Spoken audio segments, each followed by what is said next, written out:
Welcome, everyone. My guest today is Stan Middleman, founder, president, and CEO of Freedom Mortgage, to talk about how he continues to adapt to market changes, the risks he sees in this market, and what it means to play the long game. As always, I want to thank our sponsor, Optimal Blue, for making this episode possible. Stan, welcome to the podcast. Oh, it's a pleasure to be here. It is so nice to have you here. We have so much to talk about. You know, when someone has done as much as you have in the industry, it's like, where do we even start? And do we need more time? I think yes. But, I wanted to start with the fact that you have a book out, came out recently, Seeing Around Corners. Really interesting take on your life, your business, your philosophy toward business, some of the things you've learned along the way. So I think it'd be great to talk a little bit about that. Sure, happy to.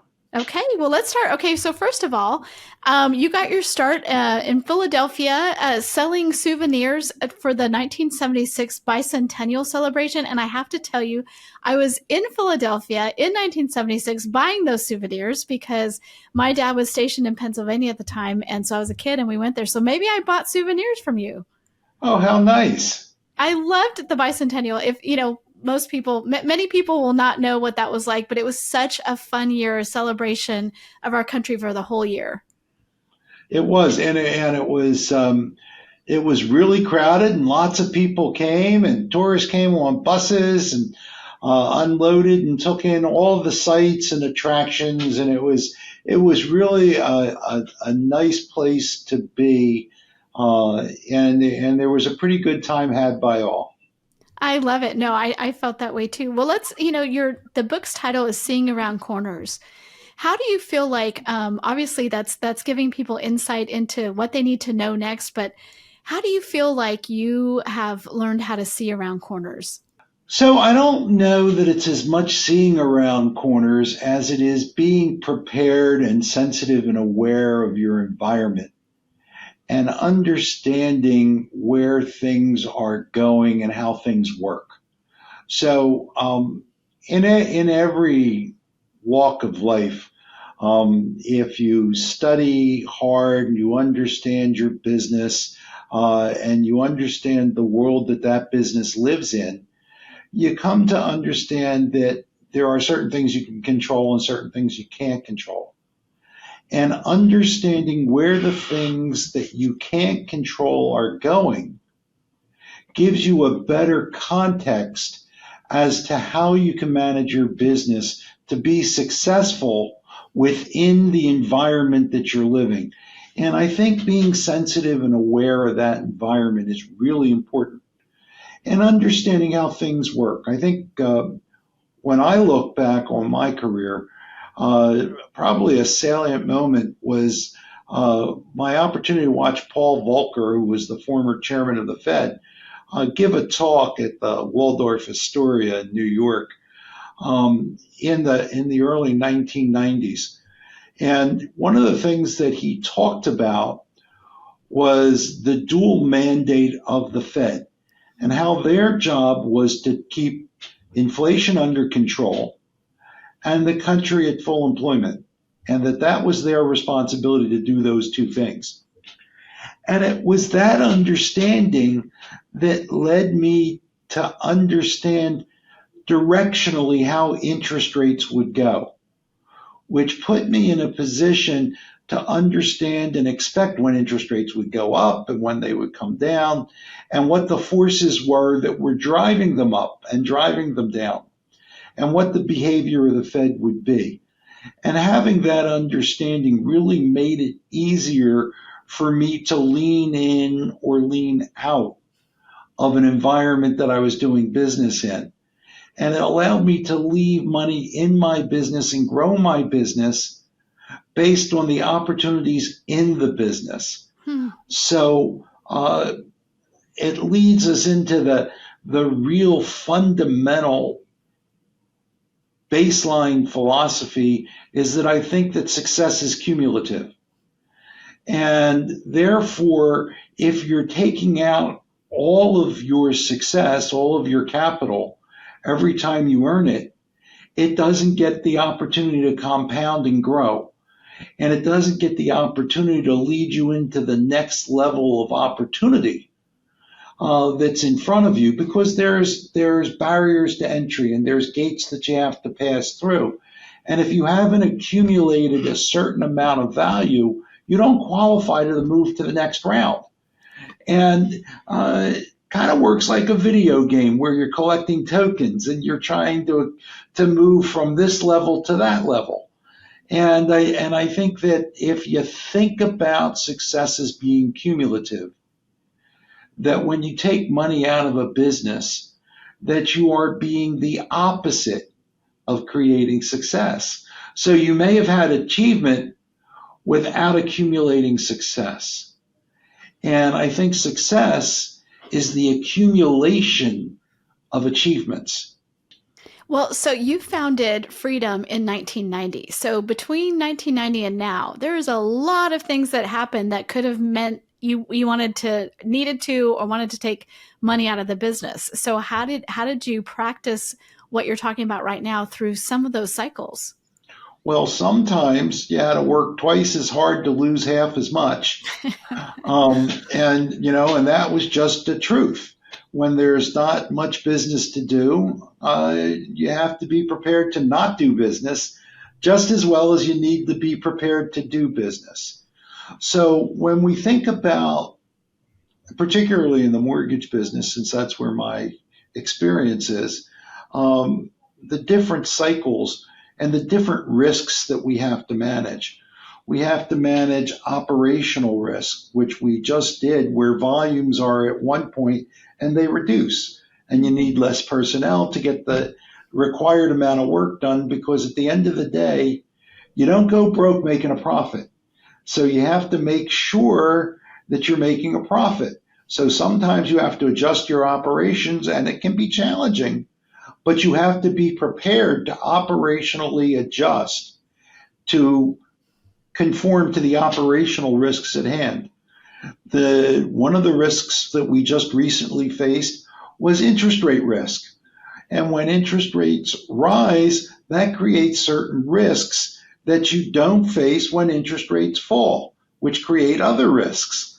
So you have to be able to deal with the interest rate risk that comes out of the change in the environment, because the environment, like the weather, is ever changing. So you have to be able to deal with flood and drought, hot and cold, low interest rates and high interest rates, and be able to understand and deal with the environment as it changes. So we just dealt with the operational risk that emerged as volumes fell and margins fell together. We then went into an interest rate risk period where interest rates rose, and that kind of came hot and heavy on following the operational risk, and to a certain degree created that operational risk. And then you had, and when I talk about interest rate risk, some of the things that happen is you end up with repurchases of low interest rate loans that you're buying back in a higher interest rate environment, which means that they're worth less than when you originated them. So even if there was nothing really wrong with the loans, if you made mistakes in those loans, you could have losses that come out of the interest rate environment. You can have loans that don't close and interest rates go higher, and those loans can't close if you're not hedged appropriately. So interest rate risk is a real thing. Interest rates falling is a real risk too, because if you have a servicing portfolio, you can have exaggerated runoff and your CPR speeds increase, and the loans pay off sooner, and it creates payoff risk. So we have to be able to deal with the changes in the environment. Understanding where we are in the cycle helps you run your business in a way where you're prepared to manage those risks. Another risk that I had to deal with early in my career was the risk of geography. You can have weather issues in one area and not in another area, and if your entire portfolio is concentrated in the area where you had floods and hurricanes and mudslides and wildfires, you may not get the cash flows that you anticipated. So having good geodiversity allows you to manage your cash flows more consistently than if you have a single geographic risk, which could be far more acute than a more diverse portfolio. So we manage a lot of risks against a lot of changing environments. One of those risks might be a pandemic, which you might never prepare for. And how do you consider that seeing around corners? Well, what you do prepare for is business interruptions, and you deal with recovery against the hazards that a hurricane may have or a snowstorm. So we had a disaster recovery plan that included having people have portable computers or laptops that they could work from home from, and having the ability to have broadband at home and having practice work from home from our entire organization allowed us to go from being 90% in the office on a Thursday to 90% operating from home during a pandemic that went on for a prolonged period of time without us missing a beat.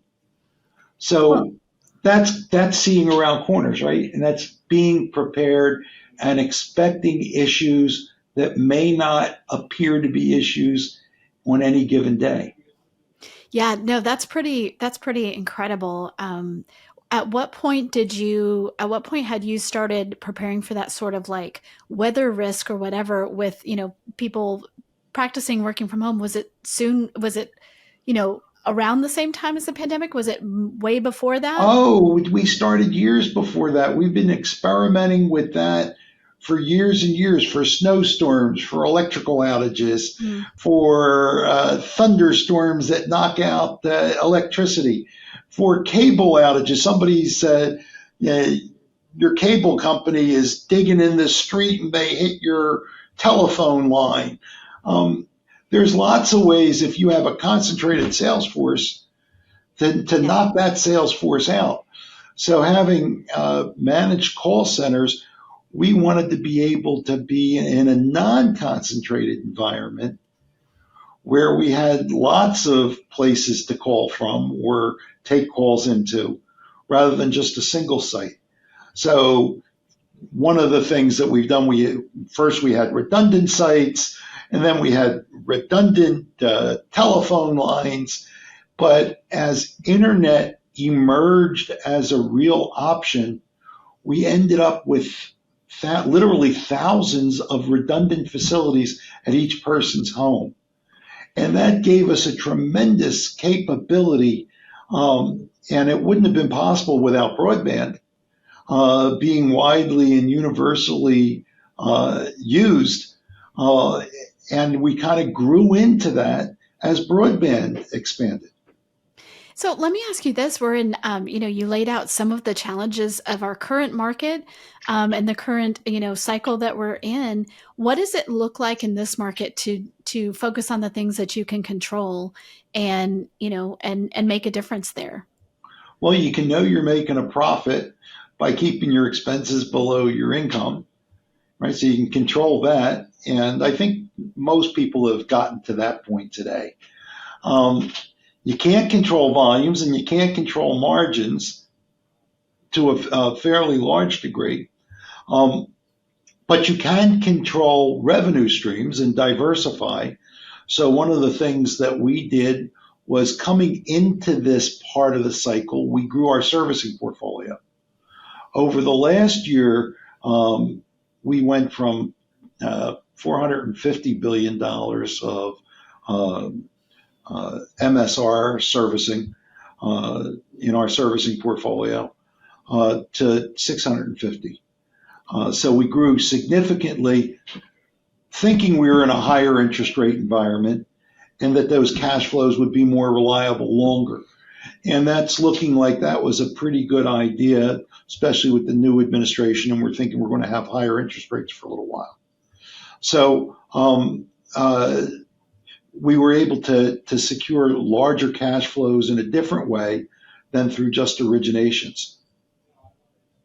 Do you still get, do you still get anxious and nervous about business things, or are you like, we've weathered it, we're prepared, we're ready to go, and it just affects you less, or do you feel like, no matter who you are, these kind of challenges can be, can make you concerned? So you have to make sure that you're growing and that you're profitable. So you watch that, you have to watch that and be vigilant all the time, right? You want to make sure that you're not arrogant and overly bureaucratic. And you also want to make sure that you're not complacent because those three things are killers, Mm. right? So you never really get it right. You have to be vigilant as to what's going to go wrong. And you have to be super sensitive and aware to all the things that are going on around you. Now, the degree of the problems, the larger you are, the bigger your problems.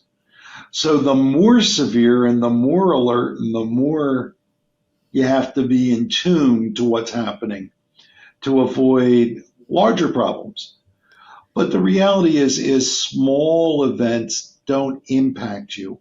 So you're less worried about smaller things and more worried about larger things, yet still focused on the fundamental approach that you don't go broke making a profit. I think, if I was to point to a theme so far in this talk, it's about watching that bottom line, making sure you're making a profit.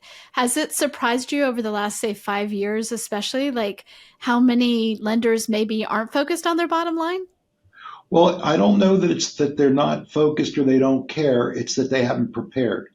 Hmm. If you're not anticipating and planning years in advance, the things that we're working on are really more focused on 27, 28, 29 than they are on 24, 25, and 26. Right? We did that work last year and the year before as we were coming into these years. So the things that we're focused on are things that we've prepared for, right? And the things that we're focused on now are things that we're preparing on next. It's kind of like taking an exam in school. If you do a good job of studying and you're prepared and you understand the material, you're ready to take the test, It's true. right? If you go into the test and you're not prepared, you're not going to do well.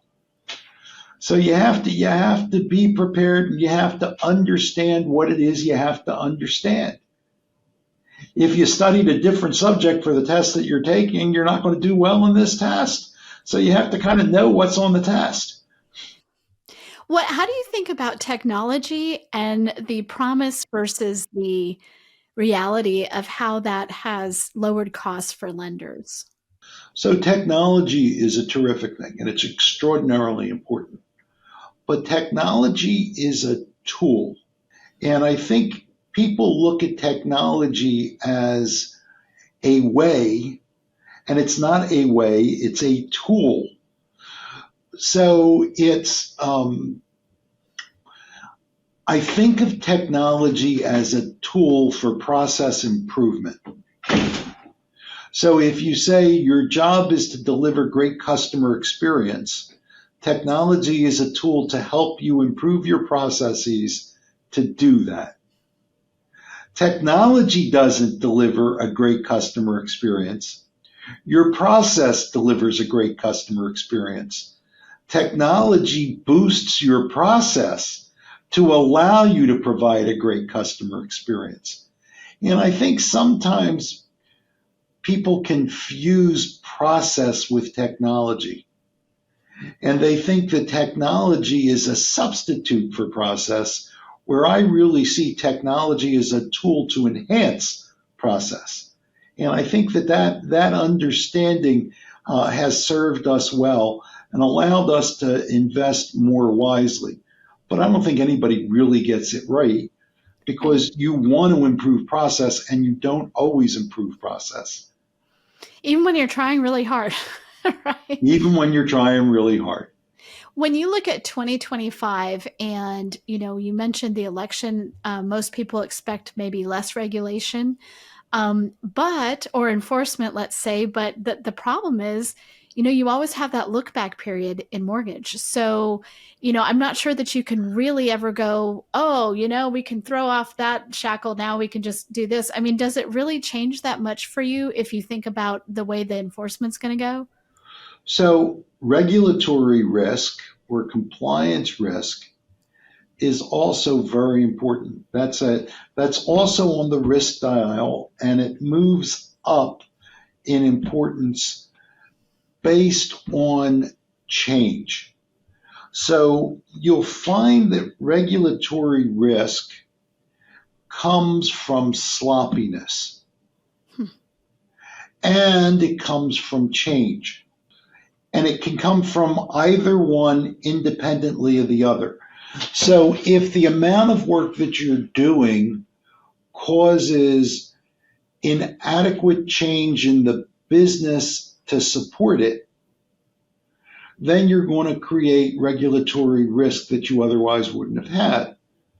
I believe that as an industry, we mean well and we try hard.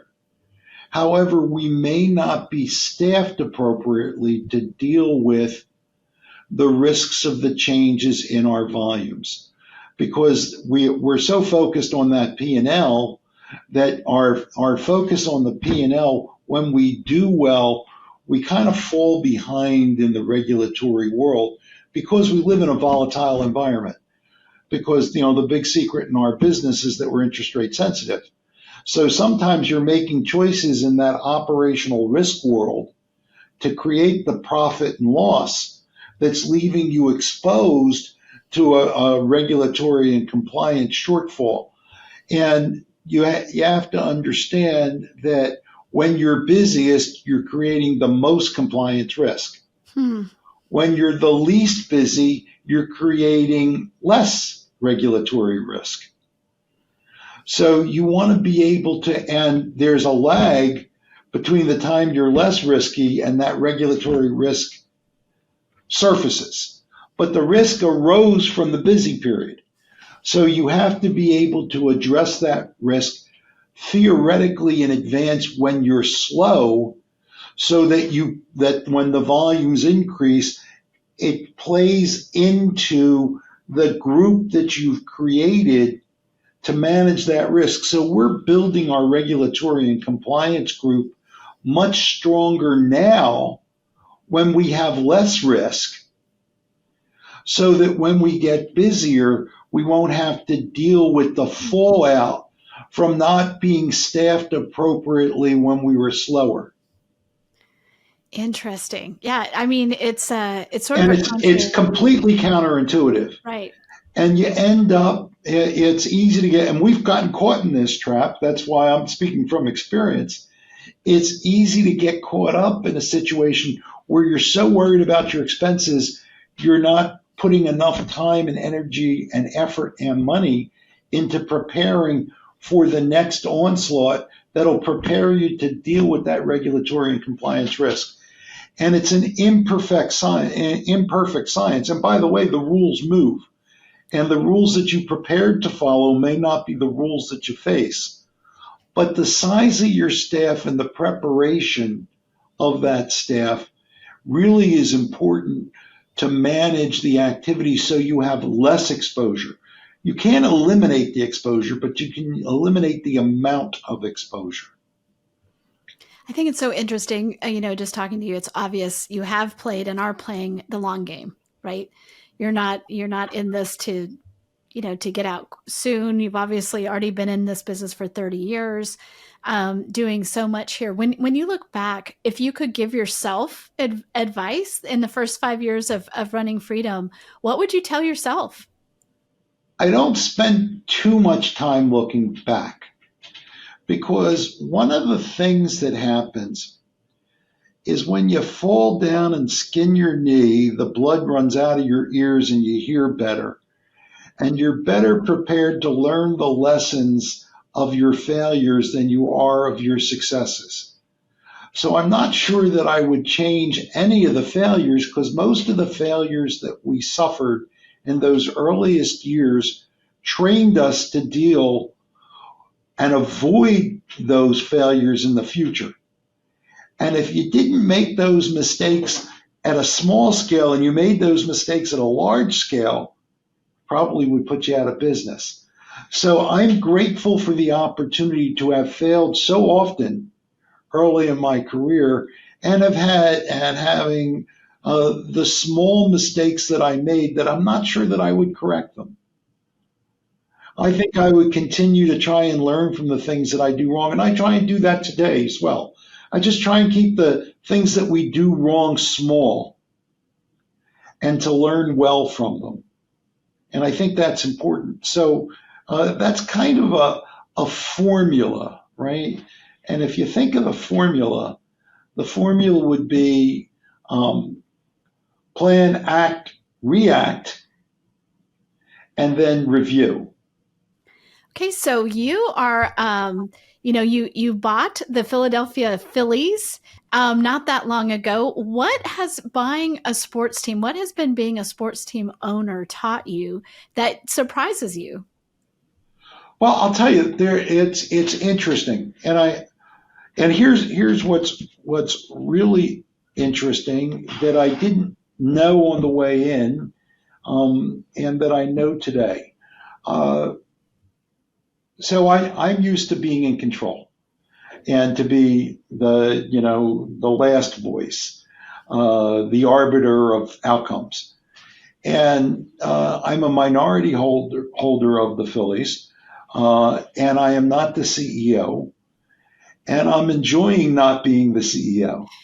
It's a full-time job. It's complex. It's busy. It's incredibly detailed. It's extraordinarily complicated, much more so than perhaps meets the eye, and it's lots of fun. So I think that I've learned to keep that in perspective and allow people with the expertise to do the job, and not feel a need to control all that. And I think that's been good for me. Maybe And I think it's going to lead me to more success in the rest of my life as I go forward, because there is a place in society and in businesses for minority investors where their capital is important to the outcome of the team. I think the money that I put in the team and the depth of capital that I provide give us a competitive advantage. So that's the role that I play there. that must be a nice break, right? I mean, like when you control so much other things, it's like, yay, I don't have to, I can enjoy this. I'm an owner, I but can I'm, go into the locker room and celebrate with the players and spray beer around when we win a division or a championship or a playoff series. It's fun and it's exciting, and it's really a wonderful experience. so I want to end the interview by talking about something that I know is really dear to your heart, and that's Freedom Cares. You guys have done some amazing things over the years. From your perspective, what are you most proud of, or what do you hope you guys continue to do there? We take great pride in helping provide a voice or an outlet for the voiceless, the people that can't be heard as well. Underserved communities, we're a large FHA lender. Military folks, veterans and active duty military, we're one of the largest VA lenders. Um, we've been a big USDA supporter throughout the years. Uh, and a lot of the philanthropy we do supports those folks that we serve in those communities. But from a personal standpoint, the philanthropy that I've been involved in has really been targeted to to help groups of people and parts of the community that are already successful. One of the places that we've made a big investment is Children's Hospital of Philadelphia, And obviously their mission is grand, helping sick children get better. What better mission is there in the world than to protect our children? And when you start there, it's easy to get involved. But when you look at this particular hospital, whose mission is to help sick children get well, or prevent illness, or cure serious illness, or deal with serious accidents, they're 95% self-sufficient. They don't need my money to be profitable. They need my money to get better. So when I donate money to the children's hospital, I'm not helping them provide the services to take care of the sick kids that come in their doors. I'm providing them with the opportunity to do more and to do it better and to do it at a more consistent and improved outcome. They've cured several kinds of childhood cancers where there was a 10% chance of a child surviving. Now there's a 90% chance of survival from the research and the work they've done there. And to have that kind of impact and change the way people's lives are, because it's not just the children that are saved, it's their families that don't lose them. And keeping those families together and whole through the preservation of their children, what more worthy task could there be? And that's one of the things that I really get excited about. That is so, that's really moving, right? I mean, like you said, how can you not be moved by what you guys are doing there? And for the other places, for military, for the veterans, for other people that you serve. It's been so much fun, Stan. And, on a lighter note, I just have to say thank you on behalf of everyone who got to go to the really fun Freedom concert at MBA with Katy Perry. That was crazy good. So thank you for that, man. I mean, that was just like every year. It's just, it's amazing what you guys do there. So I've been the happy concert goer for many years now. Well, it's fun. So if you're going to work hard, you might as well have a good time too. Yeah, absolutely. And I think we've needed that the last couple of years, especially. So Stan, thanks for sitting down for this interview. Great to talk to you and appreciate you so much. Nice meeting you, Sarah. I appreciate your work and I appreciate you giving me the opportunity to visit with you.